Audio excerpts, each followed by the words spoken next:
Attorney General Merrick Garland announcing a landmark lawsuit today accusing tech giant Apple of leveraging its dominance over the smartphone market to box out competitors in a way that hurts customers. Apple has consolidated its monopoly power not by making its own products better, but by making other products worse. Consumers should not have to pay higher prices because companies break the law.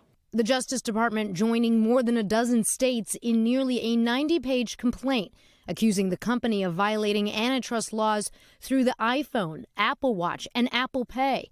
DOJ saying the tech behemoth, which has more than 1 billion active iPhones worldwide, deliberately makes products less compatible with its competitors' devices. As any iPhone user who has ever seen a green text message or received a tiny, grainy video can attest. Garland specifically calling out Apple CEO Tim Cook, referencing this exchange Cook had back in 2022 when he was asked if the company would fix the problems associated with texting video between iPhones and Androids. Not to make it personal, but I can't send my mom certain videos or she can't send me certain videos. And so we leave. Buy your mom an iPhone.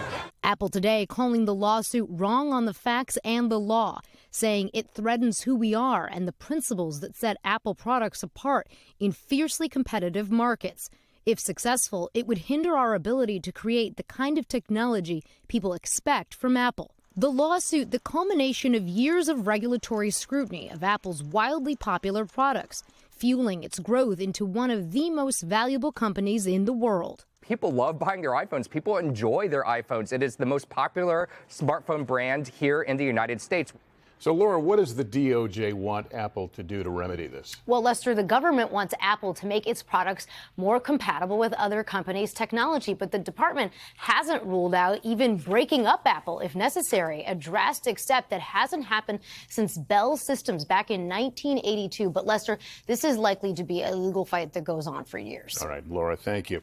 Thanks for watching. Stay updated about breaking news and top stories on the NBC News app or follow us on social media.